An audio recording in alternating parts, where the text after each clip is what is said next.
This is my world.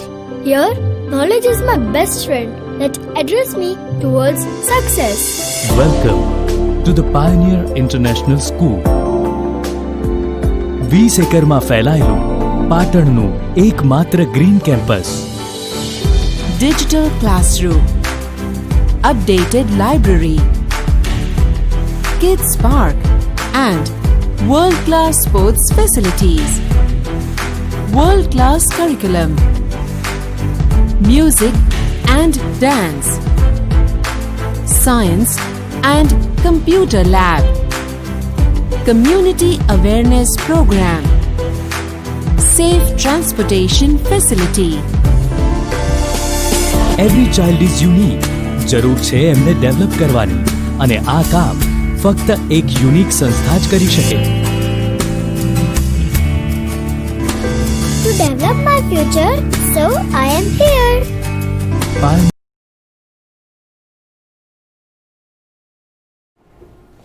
નમસ્કાર વિદ્યાર્થી મિત્રો, રાસાયણિક ગતિકી જેનો આપણે લેક્ચર નંબર 3 આજે લીધી રહ્યા છીએ. આજનો આપણો ટોપિક છે વેગ અભિવ્યક્તિ અને વેગ નિયમ. તો પહેલા આપણે એ જાણી લઈએ કે વેગ અભિવ્યક્તિ એટલે શું. તો અભિવ્યક્તિનો મતલબ થાય છે રજૂઆત. આપણે વેગની રજૂઆત કરવી છે. આપણે વેગની રજૂઆત કઈ રીતે કરી શકીએ? તો આગળ પણ થોડી ચર્ચા આપણે કરેલી છે પ્રક્રિયા વેગ વિશે. આપણે હવે વેગની રજૂઆત વેગ નિયમ વડે કરવા જઈ રહ્યા છીએ. તો તમે કહેશો કે આગળ પણ આપણે વિકલિત વેગ લાવ્યો તો એ રીતે આપણે અહીંયા વેગ નિયમ શું છે? તો વેગ નિયમ માટે કઈ એક બે વાક્યો અહીંયા લખેલા છે. તો પહેલા દેખી લો. તો વેગ નિયમ એટલે પ્રક્રિયા વેગની પ્રાયોગિક રજૂઆત છે. પ્રક્રિયા વેગની પ્રાયોગિક રજૂઆત એ જ વેગ નિયમ તરીકે ઓળખાય છે. અને વેગ નિયમ માટે મેં બીજું વાક્ય પણ લખ્યું છે કે વેગ નિયમ એવી અભિવ્યક્તિ છે, અભિવ્યક્તિ એટલે રજૂઆત કે જેમાં પ્રક્રિયા વેગ એ પ્રક્રિયકની સાંદ્રતાના પર્યાયમાં દર્શાવવામાં આવે છે. તો આપણે પ્રક્રિયા વેગને પ્રક્રિયકની સાંદ્રતાના સંદર્ભમાં દર્શાવીશું. તો એને આપણે કહીશું વેગ નિયમ. તો અહીંયા મેં એક રાસાયણિક પ્રક્રિયા લખેલી છે. A + B it gives C + D. અહીં A અને B પ્રક્રિયક છે, C અને D નિપજ છે. અહીંયા સ્મોલ a સ્મોલ b એ શું છે? તો પ્રક્રિયકના આગળના તત્વયોગિકીય ગુણાંક એટલે કે એમની મોલની સંખ્યા છે. અહીંયા C અને D એ નિપજોની તત્વયોગિકી છે. તો મારે આ રાસાયણિક પ્રક્રિયા માટે પ્રક્રિયાનો વેગ લખવો હોય અને એ પણ વેગ નિયમનો ઉપયોગ કરીને એટલે કે પ્રાયોગિક રજૂઆત મારે લખવો હોય તો હું કઈ રીતે લખી શકું? તો ધ્યાનથી દેખો, હું આ રીતે લખી શકું કે પ્રક્રિયા વેગ ચાલે છે a ની x ઘાત b ની y ઘાત. પ્રક્રિયાનો વેગ એ કોના સમપ્રમાણમાં છે? તો a અને b. a અને b શું છે? તો પ્રક્રિયકોની સાંદ્રતા છે. ઓકે, તો પ્રક્રિયાનો વેગ એ પ્રક્રિયકની સાંદ્રતાના સમપ્રમાણમાં છે. પરંતુ પ્રોબ્લેમ એક આવશે કે અહીં તમે x ને y લખ્યા એ શું છે? અહીં તો તમે a અને b લખ્યા છે. તો અહીંયા થોડું ટર્મિનોલોજી આપણે સમજી લઈએ પહેલા કે અહીં a અને b શું છે? a અને b શું છે? તો પ્રક્રિયકની તત્વયોગિકી છે. અને મેં અહીંયા x અને y લખ્યા છે. શું આ x અને y આ a અને b છે કે બીજું કઈ છે?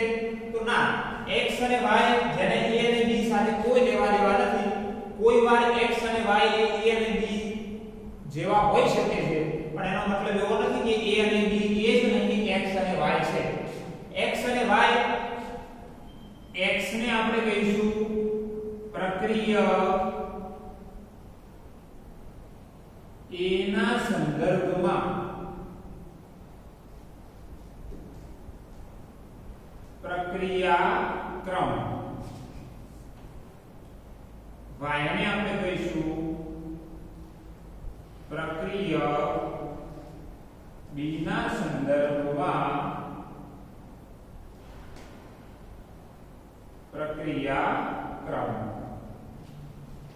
અહીં આપણે x અને y નો સરવાળો કરીએ તો એને આપણે કહીશું કુલ પ્રક્રિયા ક્રમ. તો અહીં આપણે x અને y ને શેના તરીકે દર્શાવ્યું છે? તો પ્રક્રિયાનો ક્રમ, ઓર્ડર ઓફ રિએક્શન જેના તરીકે આપણે દર્શાવીએ છીએ. હવે તમે કહેશો કે આ x અને y આપણે સંતુલનની અંદર તો આવું સમીકરણ લખતા હતા તો ત્યાં તો આપણે મોલ લખી દેતા હતા. આપણે અહીં કેમ મોલ ના લખી શકીએ?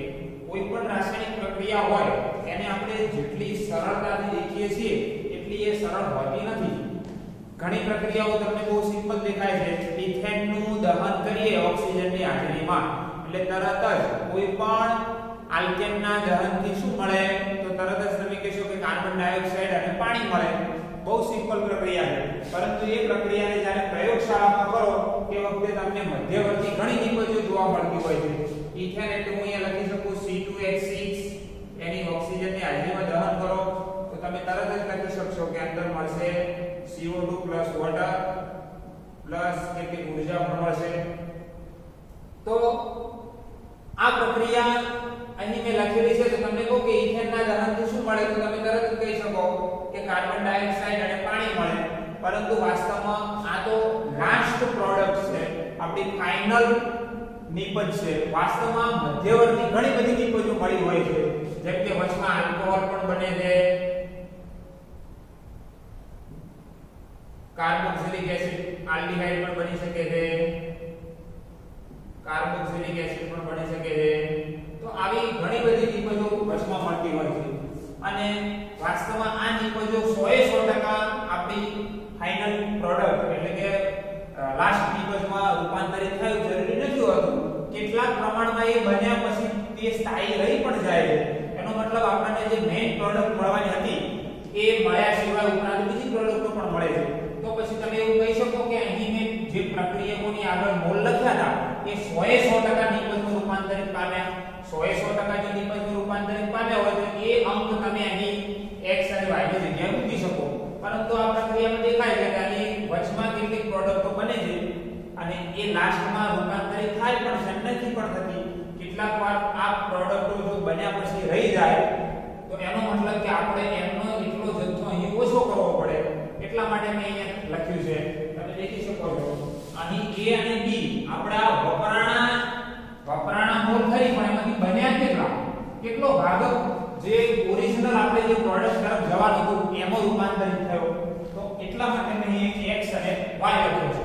તો હવે તમને એક વસ્તુ તો બહુ સિમ્પલી સમજાઈ ગયું છે કે આ x અને y એ પ્રાયોગિક હશે કે પછી સૈદ્ધાંતિક હશે. આ પ્રક્રિયાના સંદર્ભે તમે દેખીને બોલી શકશો કે x અને y એ પ્રાયોગિક હશે નહીં કે સૈદ્ધાંતિક. કેમ પ્રાયોગિક હશે? પ્રાયોગિક શા માટે હશે? કારણ કે એ પ્રક્રિયાઓ આપણી નિપજ માટે કેટલા વપરાણા, મુખ્ય નિપજ માટે કેટલા વપરાણા એને રજૂઆત કરે છે. એટલા માટે આપણે કહીશું કે x અને y એ શું હશે? પ્રાયોગિક રાશિ છે. x એ શું છે? તો a ના સંદર્ભમાં પ્રક્રિયાક્રમ છે. y શું છે? તો b ના સંદર્ભમાં પ્રક્રિયાક્રમ છે અને બંનેનો સરવાળો એ આપણી કુલ પ્રક્રિયાક્રમ છે. એટલા માટે તમે બીજું પણ વેગ નિયમ માટે મેં અહીંયા લખ્યું છે. દેખો જેમાં વેગ નિયમ માટે લખ્યું છે જેમાં દરેક પર્યાય પર જેમાં આ આપણો વેગ નિયમનું એક સમીકરણ લખ્યું છે જેમાં દરેક પર્યાય પર કંઈક ઘાતાંક મૂકવામાં આવે છે જેનો પ્રક્રિયાના તત્વયોગમિતિ ગુણાંક સાથે કોઈ સંબંધ નથી. પ્રક્રિયાની તત્વયોગમિતિ સાથે કોઈ સંબંધ નથી. ઓકે, તો આ આપણો છે પ્રક્રિયાક્રમ. હવે આપણે આ પ્રક્રિયાનો વેગ માટે જે સમીકરણ લખ્યું એના ઉપર થોડું આગળ સાદુરૂપ આપીએ તો અહીં પ્રક્રિયા વેગ લખી શકું. ચલો પ્રક્રિયા વેગ ચલનની નિશાની દૂર કરી ઇક્વલ મૂકવું તો શું આવશે? કોઈ અચળાંક આવશે કે a ની a ઘાત b ની a ની x ઘાત b ની y ઘાત. તો અહીં k શું છે? તો k વેગ અચળાંક છે આપણા માટેની.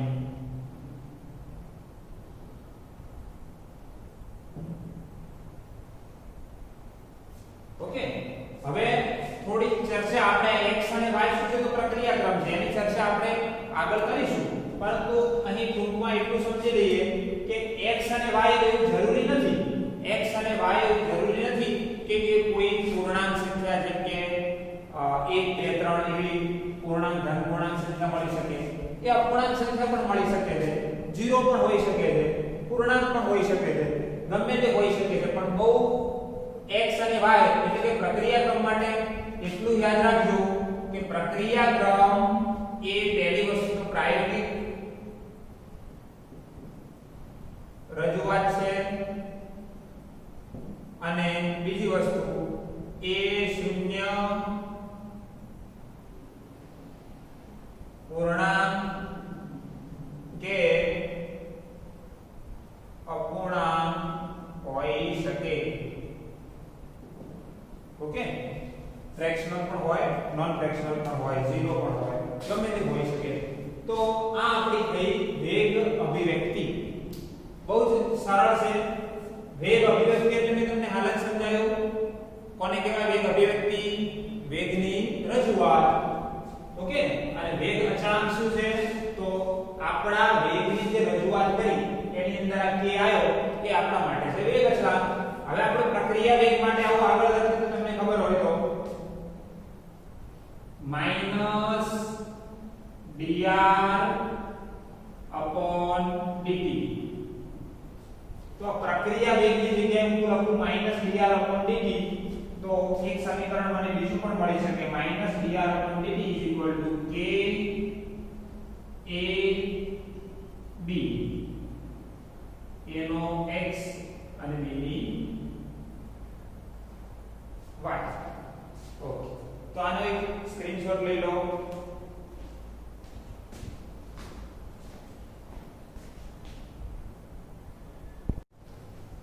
ચલો વિદ્યાર્થી મિત્રો, હવે આપણે કેટલાક પ્રક્રિયાઓના ઉદાહરણ દ્વારા સમજીએ. જે આપણે આગળ વેગ અભિવ્યક્તિ સમજ્યા હતા એને કેટલાક ઉદાહરણ મેં લખેલા છે. પહેલી એક પ્રક્રિયા મેં લખી છે NO+O2. It's give NO2. એનો મતલબ નાઇટ્રોજનનો એક ઓક્સાઇડ કે વધુ ઓક્સિજન સાથે પ્રક્રિયા કરી અને નાઇટ્રોજન ડાયોક્સાઇડમાં ફેરવાય છે. અને આ પ્રક્રિયા માટે આપણને વેગનું સમીકરણ આ પ્રકારે મળે છે કે વેગ = k NO2O2. NO2 નો પાવર કેટલો તો 2, ઓક્સિજન O2 નો પાવર કેટલો તો 1. એટલે કે NO2 ના ઉપર 2 ઘાત લખેલી છે, O2 ના ઉપર 1 ઘાત લખેલી છે. તો આનો મતલબ એવો થયો કે અહીં તો તમે દેખી શકો છો NO2 ના આગળ કેટલા મોલ હતા તો 2 મોલ. સોરી, NO ની આગળ 2 મોલ હતા તો અહીંયા 2 આવ્યા. ઓક્સિજન ની આગળ 1 મોલ હતો એટલા માટે અહીં 1 આવ્યો. તો તમે કહી શકો છો કે અહીં જે તત્વયોગિકીય ગુણાંક હતો એ જ અહીં આપણા પ્રક્રિયાનો ક્રમ આવ્યો. કારણ કે પ્રક્રિયકની સાંદ્રતા ઉપર લખેલી જે ઘાતાંક એને આપણે શું કહીએ તો પ્રક્રિયાક્રમ કહીએ. તો તમે આ પ્રક્રિયાનો પ્રક્રિયાક્રમ લખશો કે પ્રક્રિયાનો ક્રમ NO ની ઉપર 2 ઘાત છે, ઓક્સિજન ની ઉપર 1 ઘાત છે. એનો મતલબ ટોટલ કેટલી ઘાત છે તો 3. એનો મતલબ કુલ પ્રક્રિયાનો ક્રમ કેટલો આવશે તો 3 આવશે. ચલો બીજા ઉદાહરણની અંદર દેખીએ તો આપણને થોડું વધારે ક્લેરિફિકેશન મળે. અહીં આપણે લીધો છે CHCl3 ક્લોરોફોર્મ, જે વધુ પ્રમાણમાં ક્લોરીન સાથે પ્રક્રિયા કરી અને CCl ફોર્મમાં ફેરવાય છે. એનો મતલબ કે હાઇડ્રોજન નીકળી જાય છે અને ક્લોરીન દાખલ થઈ જાય છે. વિસ્થાપન પ્રક્રિયા છે. તો આ પ્રક્રિયાની અંદર તમે દેખી શકો છો પ્રક્રિયાનો વેગ = k CHCl3 ની 1 ઘાત અને Cl2 ની 1/2 ઘાત. તો એનો મતલબ કે અહીં Cl2 તો 1 મોલ પૂરો વપરાણો, તો પણ અહીં Cl2 ની કેટલી ઘાત આવી તો 1/2 જેટલી ઘાત આવી. અહીં 1 મોલ વપરાણો તો 1 ઘાત આવી. આના ઉપરથી તમને ઓળખો કે પ્રક્રિયાનો ક્રમ કેટલો થાય તો પ્રક્રિયાનો ક્રમ થશે 1 + 1/2 3/2. તો આના ઉપરથી તમે સમજી ગયા હશો કે ભાઈ પ્રક્રિયાના ઉપર જે આવેલો ક્રમ એ પ્રક્રિયકની તત્વયોગિતિ સાથે કોઈ સંબંધ દર્શાવતો નથી. અહીં તમને એના જેવું જોવા મળે તો એવું નહીં માની લેવાનું કે બંને વસ્તુ એક છે. તમે દેખો નથી પણ મળ્યું. તમે એને કહેશો કે અમને ખબર કઈ રીતે પડે કે પ્રક્રિયાનો ક્રમ કેટલો હોય? તો પ્રક્રિયાનો ક્રમ એ પ્રાયોગિક રજૂઆત છે. આપણને પ્રયોગ કર્યા સિવાય ડાયરેક્ટ ખબર ના પડે. ઓકે, તો આપણને જ્યારે પણ કોઈ પ્રક્રિયા આપેલી છે એ વખતે સ્પષ્ટ કીધેલું છે કે આ પ્રક્રિયાનો ક્રમ આટલો છે. કોઈ પણ દાખલો ગણવા માટે પ્રક્રિયાનો ક્રમ યા તો બધી વસ્તુ આપી હોય, પ્રક્રિયા ક્રમ શોધવા કીધું હોય, અથવા તેને પ્રક્રિયા ક્રમ ફાઇનલ આપી દે તો જ આપણે આગળની ગણતરી કરી શકીએ. ઓકે, ચલો એક ત્રીજી પ્રક્રિયા લખીએ. ત્રીજી પ્રક્રિયા CS3C+C2H5. C++ મીન્સ એસ્ટર આપણો એક સંયોજન છે. CS3C+C2H5 ઇથાઇલ એસિટેટ પણ કહી શકો છો, અથવા તો ઇથાઇલ ઇથેનોલેટ, જેનું જળ વિભાજન થાય છે, પાણી સાથે પ્રક્રિયા થાય છે. એસ્ટરના જળ વિભાજનથી આપણને કાર્બોક્સિલિક એસિડ પ્લસ આલ્કોહોલ નિપજ મળે છે. તો આ પ્રક્રિયાની અંદર તમે લખી શકો છો, આ પ્રક્રિયાની અંદર આપણો એસ્ટર કેટલા મોલ વપરાય છે?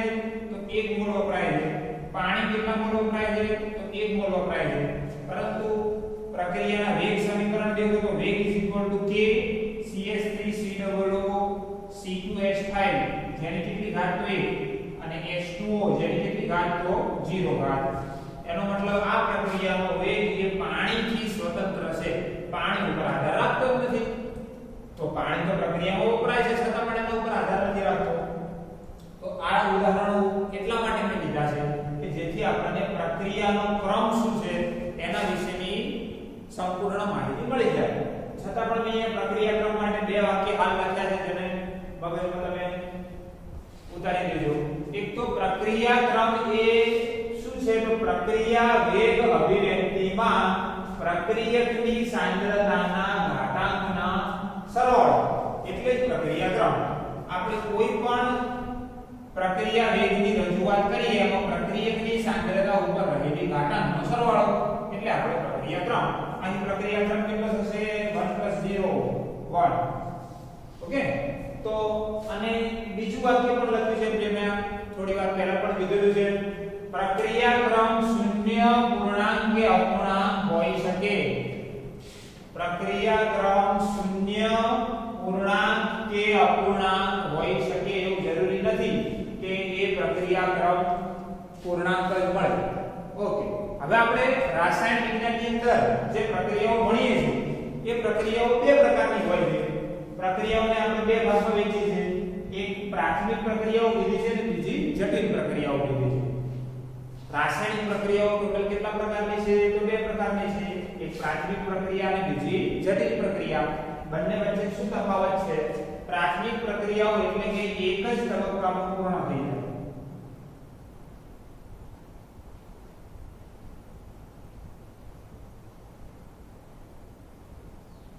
એક જ તબક્કામાં પૂર્ણ થતી પ્રક્રિયાઓને આપણે પ્રાથમિક પ્રક્રિયાઓ કહીએ છીએ.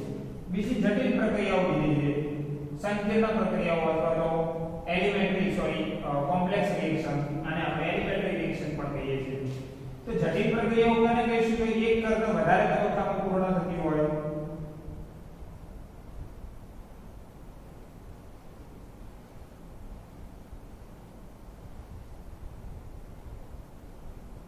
જે પ્રક્રિયાઓ એક કરતાં વધારે તબક્કામાં પૂર્ણ થાય, 2 3, તો એ બધી પ્રક્રિયાઓને કેવી પ્રક્રિયાઓ કહીશું? આપણે સંકીર્ણ પ્રક્રિયાઓ અથવા તો જટિલ પ્રક્રિયાઓ કહીશું. ઓકે, આનો સ્ક્રીનશોટ લઈ લેજો. ચલો હવે આપણે વેગ અચળાંકના એકમ વિશે દેખીએ. તો વેગ અચળાંક શું છે આપણે હાલ જ ચર્ચા કરી છે. તો વેગ અચળાંકનો એકમ અહીં મેં એક પ્રક્રિયા લખી છે R થી P. R એટલે રિએક્ટન્ટ, P એટલે પ્રોડક્ટ. આના માટે આપણે વેગનું સમીકરણ લખવું હોય તો આ રીતે લખતા હતા: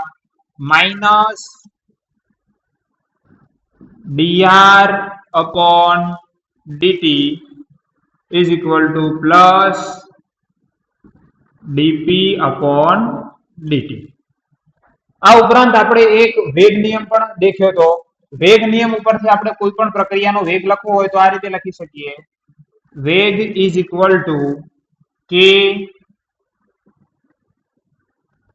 r ની x ઘાત. તો આ પણ પ્રક્રિયાનો વેગ છે, આ પણ પ્રક્રિયાનો વેગ છે. આ બંનેને આપણે સરખાઈ દઈએ તો આપણને એક આ પ્રકારનું સમીકરણ મળે છે: minus dr upon dt is equal two કે r ની x ઘાત. ઓકે, તો આ x શું છે? તો પ્રક્રિયાનો ક્રમ છે. ચલો, r એ પ્રક્રિયકની સાંદ્રતા છે, આ k શું છે? તો એ આપણો વેગ અચળાંક છે. અને આપણે વેગ અચળાંકનો એકમ શું થઈ શકે એ દેખવું છે. આ dr અપોન dt એ શું છે? તો પ્રક્રિયાનો વેગ સમયના સંદર્ભે પ્રક્રિયકની સાંદ્રતામાં કેટલો ઘટાડો થાય છે એ રજૂ કરે છે. તો તમે દેખી શકો છો, આપણે k નો એકમ શોધવો હોય તો આપણે r પ્રક્રિયકની સાંદ્રતા જેનો એકમ જાણીએ છીએ પહેલા તો હા, પ્રક્રિયકની સાંદ્રતા આપણે મોલ પ્રતિ લિટર એટલે કે મોલારિટી એકમમાં લીધેલી છે. ટાઈમ એ આપણે સેકન્ડ ની અંદર લઈએ છીએ. તો તમે પહેલા તો એવું કહી શકો કે r નો એકમ આવશે મોલ પર લિટર. ઓકે, નીચે અમે r નો એકમ લીધો છે મોલ પર લિટર. t માટે આપણે લઈશું સેકન્ડ, એટલે કે t શું છે? તો સમય છે, તો સેકન્ડ લઈશું. ઇઝ ઇક્વલ ટુ આપણે k નો એકમ શું થાય આપણે શોધવો છે. અને અહીં r માટે શું આપણે એકમ લઈશું? તો r માટે આપણે એકમ ફરીથી લઈશું મોલ પર લિટર.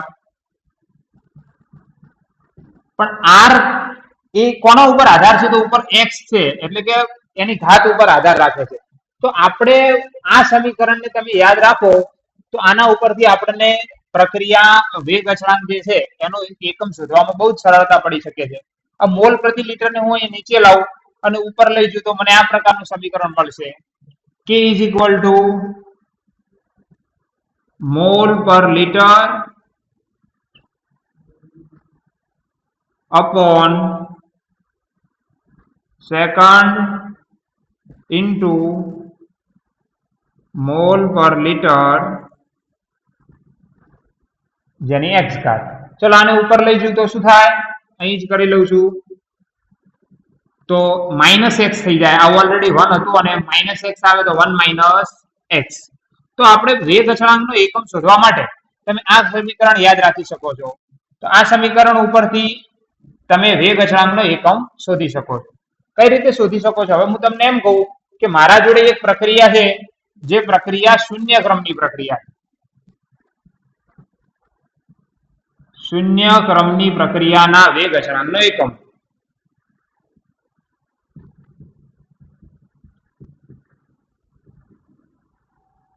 તો શૂન્ય ક્રમની પ્રક્રિયા કોને કહેવાય? કે જેમાં x ઇઝ ઇક્વલ ટુ 0 હોય.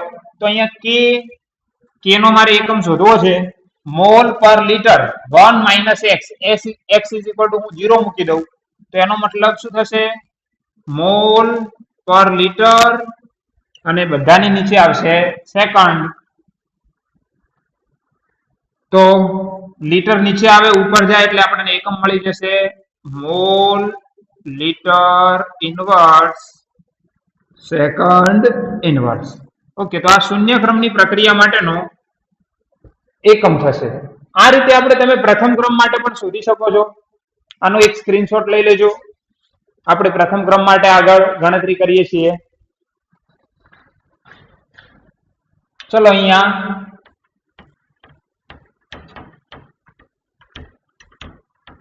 પ્રથમ ક્રમ માટે મારે ખાલી એક જ વસ્તુ બદલવાની છે. x ઇઝ ઇક્વલ ટુ 1 મૂકી દેવાના છે. આ સમીકરણની અંદર x ઇઝ ઇક્વલ ટુ 1 મૂકું તો શું થાય?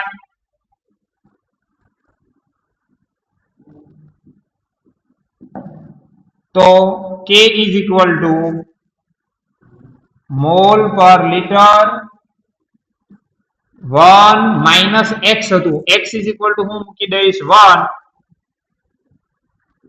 Upon second. તો 1 માઇનસ 1 0 થઈ જશે. કોઈ પણ ની 0 ઘાત એટલે 1 થઈ જાય. સેકન્ડ ઉપર આવશે તો આનો એકમ બની જશે સેકન્ડ ઇનવર્સ. તો તમને પૂછાઈ શકે છે કઈ પ્રક્રિયાનો એકમ, સોરી કયા ક્રમની પ્રક્રિયા માટેનો એકમ સેકન્ડ ઇનવર્સ અથવા તો મિનિટ ઇનવર્સ, કલાક ઇનવર્સ, કોઈ પણ આપણે એસે એકમ લીધેલો છે. તો કઈ પ્રક્રિયા માટે? તો પ્રથમ ક્રમની પ્રક્રિયા માટેનો એકમ શું થશે? તો સેકન્ડ ઇનવર્સ થશે. ચલો, આપણે આગળ જે રીતે અભ્યાસ કર્યો હતો એ રીતે દેખીએ તો પ્રથમ ક્રમ પછી દ્વિતીય ક્રમ, તૃતીય ક્રમ તમે લઈ શકો છો. પરંતુ પ્રક્રિયા ક્રમ એ શું છે? તો પ્રક્રિયા ક્રમ અપૂર્ણાંક પણ હોઈ શકે છે. અને કોઈ વાર હું તમને એમ કહું કે એક પ્રક્રિયાનો પ્રક્રિયાક્રમ